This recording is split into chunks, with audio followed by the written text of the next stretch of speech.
Hey guys, இன்னைக்கு நாம இந்த ஃபீல் குட் ட்ராமாவோட லாஸ்ட் எபிசோட் தான் பார்க்க போறோம். ஹீரோக்கு திரும்பவும் உடம்பு சரியில்லாம போயிட்டு இருக்கு. இன்னொரு பக்கம் ஹெர்மியாவை திவாலாக்குறதுக்காக லீ சதிவேலை பண்ணிட்டு இருக்கான். திவாலாக்குற ப்ராசஸ் கோர்ட் ப்ரொசீஜர் மாதிரி நடக்குமா? அதுல உள்ள ஜட்ஜஸ்க்கும் இந்த லீ காசை கொடுத்து கரெக்ட் பண்ணிட்டான். அதே மாதிரி இதுல ஒரு ட்ரஸ்டின்னு ஒருத்தவங்களை செலக்ட் பண்ணுவாங்களாம். அதையுமே இந்த லீயை செலக்ட் பண்ண போற மாதிரி தான் ரெடி பண்ணியிருக்கான். லீ இவ்வளோ பண்ணாலும் ஹீரோவும் அவன் சைட்ல இருந்து முடிஞ்சதை பண்றான். அவங்களுக்கு தெரிஞ்ச லாயர்ஸை வச்சு வாதாடணும்னு ஆளுங்களை அரேஞ்ச் பண்றான். அதே மாதிரி இன்னைக்கு தான் ஹீரோவுக்கு இந்த கம்பெனியில கடைசி நாள். சேர்மன் பொசிஷன்ல இருந்து அவனை விளக்குறாங்க. ஹீரோயின் கூட வேலை பார்க்குற பொண்ணுங்க கிட்ட எல்லாம் கிளம்புறேன்னு சொல்லிட்டு அவனோட திங்ஸை ஹீரோயினை எடுத்துட்டு கூட வர சொல்றான். அவளும் அதை எடுத்துட்டு பேசிட்டே வரா. ஹீரோ அந்த ட்ரீட்மெண்ட்னாலையும் உடம்பு சரியில்லாதனாலையும் பார்க்கறதுக்கே ரொம்ப டயர்டாக தான் இருக்கான். அதை ஹீரோயின் பார்த்துட்டு நீங்க பார்க்கவே ஒரு மாதிரி இருக்கீங்க, நல்லா ரெஸ்ட் எடுங்கன்ற மாதிரி சொல்லிட்டு அவனோட கண்ணத்தை தொட்டு பார்க்குறா. காய்ச்சல் அடிக்க தான் செய்து போல. அதை அவள் கண்டுபிடிச்சிடக்கூடாதுன்னு டக்குன்னு அவளை ஹக் பண்ணிக்கிட்டு எனக்கு இதுதான் ட்ரீட்மெண்ட்னு அவளை விடவே மாட்டேங்கிறான். ஐயோ நாம இப்போ ஆஃபீஸில் இருக்கோம், எல்லாரும் பார்க்குறாங்கன்னு அவள் பதறா. நான் தான் இப்போ சேர்மன் கிடையாது, யார் பார்த்தா எனக்கு என்ன அப்படின்னு சொல்லிட்டு அவளை விடவே மாட்டேங்கிறான். நிறைய பேர் இவங்க 2 பேரையும் பார்த்துட்டே தான் போறாங்க. இன்னொரு பக்கம் லேடி டிடெக்டிவ் அவங்கள 2 மாசம் சஸ்பெண்ட் பண்ணிட்டாங்களா? அவங்க எப்படியோ கெஞ்சி கதறி அந்த சஸ்பென்ஷனை 1 மாசமா மாத்திட்டு மீதி இருக்கிற 1 மாசத்துக்கு பதிலா ஒரு கேர்ள்ஸ் டிடென்ஷன் சென்டருக்கு வேலைக்கு வந்திருக்காங்க. அது ஒரு ஸ்கூல் மாதிரி. அவங்க எங்க இருக்காங்கன்னு கேட்டுட்டு ஹீரோவோட ஃப்ரெண்டும் அவங்கள பார்க்க வந்திருக்கான். எதுக்கு வந்திருக்கான்னு பார்த்தா நாளைக்கு அந்த லீயை ட்ரஸ்டியா செலக்ட் பண்ணிட்டாங்கன்னா வேற எதுவுமே பண்ண முடியாது, அவனை நீங்க சீக்கிரமா அரெஸ்ட் பண்ண முடியாதான்னு கேட்குறான். அன்னைக்கு மட்டும் நான் அவன் வீட்டுக்கு கதவு திறந்திருந்தா அப்படின்னு அவங்களுக்கு டென்ஷன் ஆகுது. ஆமா நீங்க ட்ரில்லிங் மிஷின் போட்டு ட்ரில் பண்ணி இருந்திருக்கோம் அப்படின்னு ஹீரோ ஃப்ரெண்டும் கையை நீட்டும் போது அவனோட ஸ்லீவ் பட்டன் மாட்டாம இருக்கு. உடனே லேடி டிடெக்டிவ் கேஷுவலா என்ன இது இப்படி பட்டனை போடாம வச்சிருக்கேன்னு அந்த பின்னாடி கூடி இருந்து ஸ்லீவை மடக்கிற டெக்னிக் மாதிரி பண்றாங்க. இவங்க கேஷுவலா தான் பண்றாங்க. ஆனா ஃப்ரெண்டு டக்குன்னு கன்னத்துல கிஸ் பண்ணிடுறான். இவங்க முறைக்கவும் அவன் சிரிக்கிறான். வாயிலே ஒரு அடியை போட்டு ஸ்கூல்ல வந்து நீ என்ன அசால்ட் பண்றியா அப்படின்னு அவனை போட்டு அடிக்கிறாங்க. அவன் சிரிச்சுட்டே ஓடுறான். அப்போ கூட வேலை செய்யற டிடெக்டிவ் ஃபோன் பண்ணி ஒரு முக்கியமான விஷயத்த சொல்றாரு. என்னன்னா லீ ஆக்சிடென்ட் பண்ணிட்டு காரை ஸ்கிராப்புக்கு போட்டிருப்பான். அந்த இடத்துக்கு டிடெக்டிவ் போய் அங்க உள்ளவரை மிரட்டி வாக்குமூலம் வாங்கிட்டாரு. இதை கேட்டவுடனே லேடி டிடெக்டிவ்க்கு கொஞ்சம் சந்தோஷமா இருக்கு. இன்னொரு பக்கம் ஹீரோ அவனுக்கு திரும்ப ட்ரீட்மெண்ட் நடக்குது. ஹாஸ்பிட்டல்ல தான் இருக்கான். அவன் உடம்பு மோசமாக தான் ஆயிட்டு இருக்கு. நாங்கள் எல்லாமே ட்ரை பண்ணிட்டு தான் இருக்கோம், ஆனால் இம்ப்ரூவ்மெண்ட் இல்லைன்னு டாக்டர் சொல்கிறாரு. ஹீரோ நீங்கள் என்ன வேணாலும் பண்ணுங்க, நான் எல்லாத்துக்குமே ஒத்துழைக்கிறேன்னு சொல்கிறான். டாக்டரும் சரி நீயே இந்த அளவுக்கு நம்பிக்கையாக இருக்கும்போது நான் இருக்க மாட்டேனா, எல்லாத்தையுமே ட்ரை பண்ணுறேன்னு சொல்கிறாரு. இன்னொரு பக்கம் லேடி டிடெக்டிவ் ஹீரோயினுக்கு கால் பண்ணி பேசுறதுக்காக கூப்பிட்டுருக்காங்க. எதுக்குன்னு பார்த்தா இப்போ இவங்க கிட்ட கெமிக்கல் கலந்தவரோட வாக்குமூலம் இருக்கு. லீ அவனோட காரை இல்லீகலாக ஸ்கிராப்புக்கு போட்ட வாக்குமூலமும் இருக்கு. இன்னும் அந்த வாட்ச் மட்டும் கிடச்சா அவனை ஜெயிலில் போட்டலான்னு நினைக்கிறாங்க. அதனால ஹீரோயின் கிட்ட அந்த வாட்சை எடுத்துகிட்டு வர முடியுமான்னு கேட்கறதுக்காக தான் இப்போ கூப்பிட்டுருக்காங்க. ஃபஸ்ட்டு எப்படி ஆரம்பிக்கிறதுனே தெரியல. அவகிட்ட லீயை பற்றி ஃபஸ்ட்டு சொல்லுவோன்னு சீனியரை லீ தான் வேணும்னே காரை ஏற்றி சாகடிச்சான்னு சொல்லிட்டாங்க. ஆனால் ஹீரோயினுக்கு இதை நம்பவே முடியலை. ரொம்ப சாக்கா இருக்குது. அவளுக்கு ஒரு மாதிரி வந்துருச்சு. ஒரு நிமிஷம் ரெஸ்ட் ரூம் போயிட்டு வரேன்னு எந்திரிச்சு நடக்கிறா. அவளால் நடக்கவே முடியல. அங்கேயே உட்காந்து ஆள ஆரம்பிச்சிட்டா. 24 வருஷமா நாங்கள் ஃப்ரெண்டாக இருக்கோம், எப்படி அவனுக்கு கொலை பண்ணணும்னு தோணுச்சு அப்படின்னு கத்தி கத்தி அழுகுறா. இன்னொரு பக்கம் ஹீரோ அவனுக்கு ட்ரீட்மெண்ட் பண்ணிட்டு இருக்கும்போதே ஹீரோயின் பாய் ஃப்ரெண்டோட அப்பா கால் பண்ணி கூப்பிட்டுருந்துருப்பாரு. அதனால ட்ரீட்மெண்ட் முடிஞ்சதும் அவரை பார்க்கறதுக்காக போயிருக்கான். 2 பேரும் ஒரு ரெஸ்டாரண்ட்ல உட்காந்து சாப்பிட்டுட்டு இருக்காங்க. ஹீரோ சாப்பாடு செம்மையா இருக்கு அப்படின்னு சாப்பிட்டுட்டு இருக்கான். பார்த்தா இந்த சாப்பாடு தான் இவரோட பையனுக்கும் ரொம்ப பிடிக்குமா. அதை சொல்லிட்டு அவருக்கு ஒரே சந்தோஷம். அவரோட பையனை ஹீரோ மூலமா பார்க்கறாரு போல. ஹீரோவை பதவியிலேருந்து விலகிட்டாங்கல்ல, அதுக்கு அவரு நீங்க உங்களால முடிஞ்ச அளவு பண்ணீங்க, இப்படி ஆனதுக்கு நீங்க காரணம்னு நினைக்காதீங்க, இதே மாதிரி தான் உங்க அப்பாவையும் பண்ணாங்க, உங்களையும் பண்ணியிருக்காங்க, நீங்க உங்க எஃபர்ட்டை போட தான் செஞ்சீங்க, அது எங்க எல்லாருக்குமே தெரியும்னு ஆறுதலா பேசுறாரு. அப்புறம் சாப்பிட்டு முடிச்சுட்டு அன்னைக்கு நைட் ஆகுது. ஹீரோ வீட்டுக்கு போயிட்டு இருக்கும்போது லேடி டிடெக்டிவ் கால் பண்ணி ஹீரோயினுக்கு எல்லா விஷயமும் தெரிஞ்சு போச்சு. அவள் ரொம்ப வருத்தத்தில் இருக்கா அப்படின்னு சொல்றாங்க. இவன் உடனே அவளை பார்க்க போலான்னு அவள் வீட்டு முன்னாடி படிக்கட்டு இருக்கும்ல, அதில் உட்காந்துருக்கான். அவன் நடந்து வரா. ஹீரோவை பார்த்ததுமே முகத்துல எந்த சோகத்தையுமே காட்டிக்கல. எப்பவும் இருக்கிற மாதிரி தான் அவன்கிட்ட வந்து பேசுறா. ஆனா அவனே லேடி டிடெக்டிவ் எனக்கு கால் பண்ணாங்க, நீ வருத்தமா இருப்பேன்னு சொன்னாங்கன்னு சொன்னதுக்கு அப்புறம் தான் மூஞ்சில இருந்து சோகத்தையே காட்டுறா. நான் ஏற்கனவே நொந்து போயிருக்கேன், உன்னை சமாதானப்படுத்துற அளவுக்கு கூட என்கிட்ட தெம்பு இல்லைன்னு அவன் சொல்லும்போது நீங்க எனக்காக இருக்கீங்கன்றதே எனக்கு பெரிய விஷயம் அப்படின்னு சொல்லிட்டு அவனை ஹக் பண்றா. அடுத்த நாள் காலையில் ஆகுது.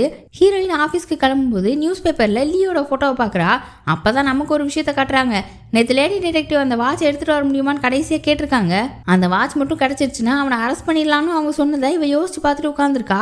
அங்கே லேடி டிடெக்டிவ் இப்போ ஏதோ ஒரு ஸ்கூலில் தானே சஸ்பெண்ட் ஆகி வேலை பார்த்துட்டு இருக்காங்க. ஹீரோவோட ஃப்ரெண்டுக்கு அவங்கள ரொம்ப பிடிச்சி போச்சு. இன்றைக்கும் அவங்கள பார்க்கறதுக்காக போயிருக்கான். ஒண்டர் உமன் மாதிரி ஒரு ஆப்ரானும் அவனுக்கு சூப்பர்மேன் மாதிரி ஒரு ஆப்ரானும் வாங்கிட்டு வந்து 2 பேரும் போட்டுட்டு விளையாடிட்டு இருக்காங்க. அப்போ கரெக்டாக ஹீரோயின் கால் பண்ணி நீ சொன்ன மாதிரி நான் பண்ணுறேன், அந்த வாட்சை நான் எடுத்துகிட்டு வரேன் அப்படின்னு ஃபோன் பண்ணி சொல்கிறா. லேடி டிடெக்டிவ் அந்த வாட்ச் கிடச்சா நல்லா இருக்கும்னு தான் நினைக்கிறாங்க. ஆனால் அதை எடுக்க போகிறது கொஞ்சம் ரிஸ்க் தானே. உடனே பயந்துக்கிட்டு ஹீரோவுக்கு கால் பண்ணி சொல்லிட்டாங்க. ஹீரோவும் பதறி போய் ஹீரோயினுக்கு கால் பண்ணுறான். ஆனால் அவள் அங்கே லீயோட அப்பார்ட்மெண்ட்டுக்கு முன்னால் டாக்ஸிலே போய் இறங்கிட்டா. ஹீரோ காலையை அட்டன் பண்ணவே மாட்டேங்கிறா. லீ வீட்டில் தான் இருக்கான். இன்னைக்கு தான் அவனை ட்ரஸ்டி ஆக்க போகிறாங்கன்னு எல்லாம் நல்லபடியாக முடியும்னு ஒருத்தர்கிட்ட பேசிட்டே கிளம்பிட்டு இருக்கான். ஹீரோ ஒரு பக்கம் லீயோட அப்பார்ட்மெண்ட்டை பார்த்து வந்துட்டு இருக்கான்.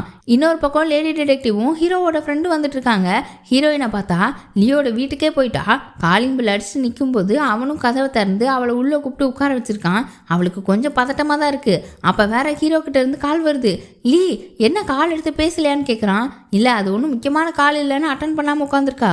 சரி இப்போ எதுக்கு வந்திருக்க, என்ன விஷயம்னு கேட்கும்போது இன்னைக்கு உன்னை ட்ரஸ்டியாக செலக்ட் பண்ணிட்டாங்கன்னா நீ ஹெர்மியாவை காப்பாற்றுறதுக்கு ஏதாவது வழி இருக்கான்னு கேட்குறா. கம்பெனி பற்றி தான் பேச வந்தியான்னு சொல்லிட்டு எல்லாமே முடிவு பண்ணது, இதில் எதுவுமே என்னால் மாற்ற முடியாதுன்னு பேசிட்டு இருக்கான். அடுத்து என்ன பேச என்ன பண்ணன்னு ஹீரோயினுக்கு தெரியல.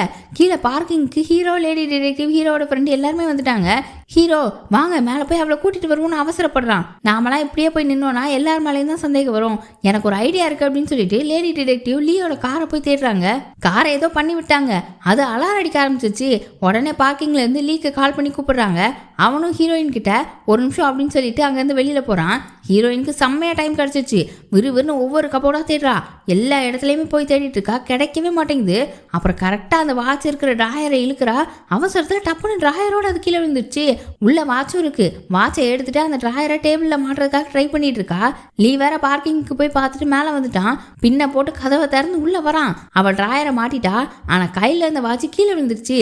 லீ வேற பக்கத்தில் வந்துட்டு இருக்கான். என்ன பண்ணுறதுனே தெரியாமல் அப்படியே காலை வச்சு மிதிக்கிற மாதிரி அந்த வாட்ச் மேலே நின்றுக்கிட்டா. கீழே பார்க்கிங்ல திரும்பவும் நம்ம ஆளுங்க காரை எதையோ பண்ணிட்டானுங்க. மறுபடியும் பார்க்கிங்ல இருந்து கால் வருது. அவன் ஹீரோயின் பக்கத்துல தான் நின்று கால் பேசுறான்.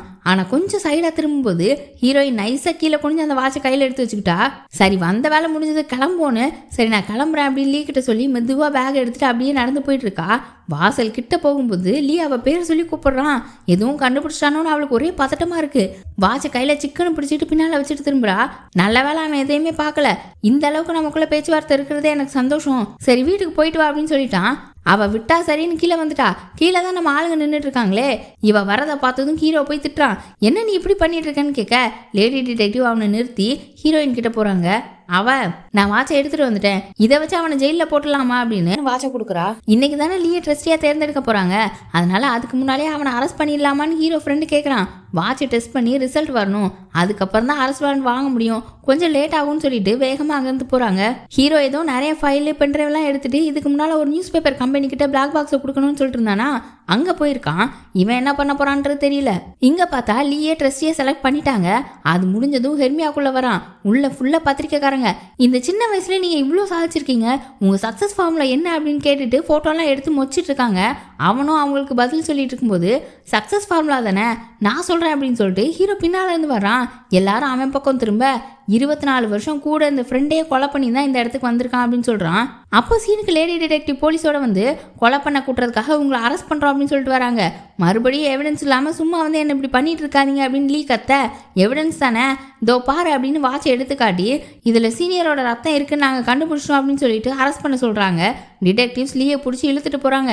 மீடியா அங்கே நடந்தது ஃபுல்லாத்தையுமே ஃபோட்டோ வீடியோலாம் எடுத்துகிட்டு இருக்காங்க. அப்புறம் நம்ம ஹீரோ அவன் ஏதோ ஒரு ஃபைலெல்லாம் எடுத்துகிட்டு ஒரு நியூஸ் பேப்பர் கம்பெனிக்கு போனானா, அவன் என்ன பண்ணியிருக்கான்னா கோல்டு பார்ட்னர்ஸ் கூட சேர்ந்து ஹெர்மியாவை அழிக்கிறதுக்காக போட்ட பிளான் எல்லாத்தையுமே அங்கே கொண்டு போய் கொடுத்துட்டான். அவங்க அதை டிவியில் டெலிகாஸ்ட் பண்ணிட்டாங்க. ஹீரோ ஜூனா கிட்ட இதுக்காக கோல்டு பார்ட்னர் மேலே ஹெர்மியா கண்டிப்பாக கேஸ் போடுவாங்கன்னு சொல்கிறான். இந்த விஷயத்தினால ஹீரோக்குமே பாதிப்பு தான். அவன் மேலேயும் சேர்ந்து தான் கேஸ் விழும். நாம போனாலும் பரவாயில்ல, கம்பெனியை காப்பாற்றணும்னு இப்படி பண்ணிட்டு இருக்கான். நைட் ஆகுது. ஹீரோயின் கூட தான் உட்காந்து பேசிட்டு இருக்கான். நாளைக்கு ப்ராசிக்யூட்டர் ஆஃபீஸ்க்கு விசாரிக்கிறதுக்கு வர சொல்லியிருக்காங்களாம். ஏற்கனவே இவன் மேலே நிறைய கேஸ் இருக்கு, இப்போ இதையும் சேர்த்து பார்க்கணுன்றப்போ ரொம்ப பிஸியாக இருப்பேன்ற மாதிரி சொல்கிறான். அப்படின்னா இன்னைக்கு நைட் நம்ம 2 பேரும் ஜாலியாக இருப்போம்னு சொல்லிட்டு ஒன்றா சமைக்கிறாங்க, விளையாடுறாங்க. அப்புறம் ஹீரோயினுக்கு முடிச்சு உட்காந்து பேசவே முடியல. பேசிட்டு இருக்கும்போதே பாதிலே தூங்கிட்டா. ஹீரோ அவகிட்ட நீ எப்போவுமே சிரிச்சிட்டு இருக்கணும், நான் வரதுக்கு கொஞ்சம் லேட் ஆனாலும் அட்ஜஸ்ட் பண்ணிக்கோ, நீ நினைக்கிறத விட தாண்டி கூட நான் லேட்டாக வரலாம் அப்படின்னு சொல்லி ஃபீல் பண்ணி சொல்கிறான். அடுத்த நாள் காலையில் ஆகுது. ப்ராசிக்யூஷன் ஆஃபீஸ்லேருந்து ஹீரோவை கூட்டிகிட்டு போக ஆளுங்க வந்துட்டாங்க. இப்போவும் ஹீரோயின் கிட்ட நீ சிரிச்சுட்டே இருக்கணும் அப்படின்னு சொல்லிட்டு கிளம்புறான். இன்னொரு பக்கம் லீ அவனை டிடெக்டிவ்ஸ் பிடிச்சிட்டு போனாங்கல்ல, விசாரிக்கிறதுக்காக உட்கார வச்சிருக்காங்க. இவன் அந்த கெமிக்கல் கலந்தவரை போட்டு தள்ளுறதுக்காக ஒரு குரூப்லாம் ரெடி பண்ணியிருந்தாங்கல்ல, அந்த குரூப்பையும் பிடிச்சிட்டாங்க. அந்த குரூப் தானே ஹீரோவையும் அட்டாக் பண்ணாங்க. இப்போ அந்த கேஸும் சேர்ந்து லீ மேலே விழுகுது. அது மட்டும் இல்லாமல் இந்த கோல்டு பார்ட்னர்ஸ் வேணும்னே இந்த லீயை மாட்ட வைக்கிறதுக்காக அவன்கிட்ட தான் நாங்கள் எல்லா பொறுப்பையுமே கொடுத்தோம், அவன் தான் அதை தப்பாக யூஸ் பண்ணிட்டான்ற மாதிரி லீ மேலே பழிய போட்டுட்டு அவங்க எஸ்கேப் ஆயிட்டாங்க. ஜூனா தான் நல்லா பிளான் பண்ணி எல்லாத்தையும் பண்ணிட்டா. லீ மேலே தான் இப்போ எல்லா கேஸுமே விழுது. கோல்டு பார்ட்னர் ஹெர்மியாலேருந்து கிளம்புறோன்னு சொல்லிட்டு யூஎஸ்கே கிளம்பிட்டாங்க. ஹீரோயின் லீயை பார்க்கணுன்னு லேடி டிடெக்டிவ் கிட்ட கேட்டு அவன்கிட்ட உட்காந்து பேசுகிறா. ஏன் நம்ம ஃப்ரெண்டு தானே, அவனை ஏன் இப்படி பண்ணன்னு கேட்குறா. லீ ஃப்ரெண்ட்ஷிப்புக்கு முன்னால் அவனுக்கு அவனோட கடமை தான் பெருசாக தெரிஞ்சுது, எனக்கு வேறு வழி இல்லை, அதனால தான் அப்படி பண்ணிட்டேன்னு சொல்கிறான். அது மட்டும் இல்லாமல் இப்போவும் நான் ஒன்றும் மற்றவங்கள விட நிறைய தப்பெல்லாம் பண்ணலை, ஆனாலும் நான் மட்டும்தான் இங்கே இருக்கேன், அதுக்கு காரணம் என்கிட்ட பவர் இல்லாதனால தான் அப்படின்னு இந்த மாதிரியே பேசிகிட்டு இருக்கான். என்ன பேசிகிட்டு இருக்க, உனக்குன்னு இருந்த உன் அப்பாவும் உன் கூட இல்லை, நம்ம ஃப்ரெண்டும் இல்லை, நம்மளோட ரிலேஷன்ஷிப்பும் இப்படி ஆயிடுச்சு, உனக்குன்னு இன்னும் என்ன இருக்குது இந்த மாதிரிலாம் நீ பேசிகிட்டு இருக்க அப்படின்னு அவன் கோவமாக கத்திட்டு அழுதுட்டு இருக்கா. அவன் கண்ணுலேருந்து ஒரே ஒரு சொட்டு கண்ணீர் மட்டும் வருது. இன்னொரு பக்கம் ஹீரோ அவன் மேலே உள்ள தப்பு எல்லாத்துக்குமே தண்டனை கொடுக்குறாங்க. ஆனால் ஹீரோ அவனே எல்லா தப்பையும் ஒத்துக்கிட்டனாலையும் இப்போ அவனோட உடம்பு சரியில்லைன்றதுனாலையும் மெடிக்கல் ரிப்போர்ட் எல்லாம் வச்சு அவனுக்கு தண்டனையை குறைச்சிட்டாங்க. இந்த மாதிரி உடம்பு சரியில்லாத வச்சு ஹீரோவுக்கு தண்டனை குறைச்சிட்டாங்கன்ற விஷயம் ஹீரோயினுக்கு தெரிய வருது. அவளுக்கு பயங்கர ஷாக்கு. என்ன உடம்பு சரியில்லையா அப்படின்னு யோசிச்சுட்டு உட்காந்துருக்கா. அப்போ கரெக்டாக ஹீரோ கிட்ட இருந்து மெசேஜ் வருது, நான் அந்த படிக்கட்டில் உட்காந்துருக்கேன் சீக்கிரமானு. அங்கே ஹீரோவை பார்த்தா அவனுக்கு ரொம்ப உடம்பு முடியல, இப்போ டாக்டர் கிட்ட தான் போகணும். ஆனால் ஹீரோயின் கிட்ட பேசணும்னு சொல்லிட்டு இந்த படிக்கட்டில் வந்து ரொம்ப முடியாமல் உட்காந்துருக்கான். அவனால் எந்திரிக்கவே முடியல. ஹீரோயின் விறுவிறுன்னு அவன் பக்கத்தில் போய் உட்கார பேசக்கூட ஆரம்பிக்கல. அதுக்குள்ளே டப்புன்னு மயங்கி அவன் மடியிலே விழுந்துட்டான். உடனே அவனை ஹாஸ்பிட்டலுக்கு கூட்டிகிட்டு போகிறாங்க. பேச்சு முச்சே இல்லை. டாக்டர்ஸ் கடந்து சிபிஆர் பண்ணுறாங்க.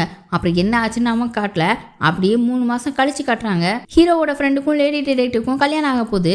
அவங்களுக்கு ட்ரெஸ் எல்லாம் செலக்ட் பண்ணுறதுக்காக ஹீரோயின் ஒரு கடையில் உட்காந்துருக்கா. இந்த வாரம் கடைசியில் கல்யாணமா. அவங்க கூப்பிட்ட எல்லாருமே கல்யாணத்துக்கு கரெக்டாக வந்திருக்காங்கன்னு பேசிட்டு இருக்கும்போது ஹீரோவோட பேச்சும் நடுவில் வருது. ஆனால் அதை பற்றி பேச ஆரம்பிக்கும் போது லேடி டிடெக்டிவ் பேச்சை மாற்றி விடுறாங்க. அவனுக்கு என்ன ஆச்சுன்னு நமக்கு காட்டவே மாட்டேங்கிறாங்க. இப்போ ஹீரோயினோட வாய்ஸ் ஓவரில் எல்லாருக்குமே அவங்க நினச்ச ஹாப்பினஸ் கிடச்சிருச்சுன்னு சொல்லிட்டு ஒருத்தரையாக காட்டுறாங்க. அவ கூட வேலை பார்த்த பொண்ணுங்களில் ஒருத்தருக்கு ரஷ்யாவில் ட்ரைனிங் ப்ரோக்ராம்னு அந்த பொண்ணு ரஷ்யா கற்றுட்டு இருக்கா. ஹீரோயின் பாய் ஃப்ரெண்டோட அப்பா இருக்கார்ல, அவர் அந்த ஃபேக்ட்ரிக்கே ஹெட் ஆக்கிட்டாங்க. அவர் பிஸ்னஸில் ரொம்ப பிஸியாக போயிட்டு இருக்காரு. ஹீரோவோட ஃப்ரெண்டுக்கும் லேடி டிடெக்டிவ்க்கும் கல்யாணம் வந்துருச்சு. ஹீரோயின் அவசரமாக கிளம்பி வீட்டிலேருந்து அந்த படிக்கட்டில் இறங்கி வரா. கரெக்டாக ஒரு டாக்ஸி வந்து நிற்குது. ஆனால் இவ புக் பண்ணவே இல்லை. அந்த டாக்ஸிக்காரரும் நீங்கள் புக் பண்ணலையா, அப்போ யார் பண்ணியிருப்பா, திரும்பவும் ப்ராங்க் ஆனாலும் சொல்லி யோசிச்சுட்டு இருக்கும்போது சரி நானும் வெளியில தான் கிளம்புறேன் ஏறிக்கிறேன் அப்படின்னு அந்த டாக்ஸிலே ஏறிக்கிட்டா. அதுக்கப்புறம் அந்த கல்யாணம் நடக்க போகிற இடம் அவங்க புக் பண்ணது ஒரு சின்ன ஹால் தான். ஆனால் புக்கிங்கில் ஏதோ தப்பாக நடந்து போய் வெளியில் நல்லா சூப்பரான ஒரு அவுட்டோர் ஹால் கிடச்சிருக்கு. கார்டன் ரெஸ்டாரண்ட் மாதிரி, அப்படியே செடிக்கு நடுவில் ஒரு டைனிங், ரொம்ப அழகாக இருக்குது. எப்படி இதெல்லாம் நடக்குது அப்படின்னு பார்த்தா அங்கே தான் ஹீரோ நின்றுட்டு இருக்கான். அப்படியே அந்த பக்கமாக திரும்பி நின்றுட்டு இருக்க எல்லாருமே யாரதுன்னு பார்த்துட்டு இருக்கும்போது அவன் அப்படியே திரும்புகிறான். எல்லாருக்கும் அவனை பார்த்ததுல ரொம்ப சந்தோஷம். செம்ம ஜாலியாக சாப்பிட்டு கல்யாணத்தெல்லாம் முடிச்சுட்டு அங்கேருந்து கிளம்புறாங்க. ஹீரோ திரும்பவும் ஹெர்மியாக்கு சேர்மன் ஆகிட்டான். ஆனால் அமெரிக்காவில் பிஸ்னஸை விரிவுபடுத்தணும்னு இப்போ யூஎஸ்ல தான் இருக்கானா.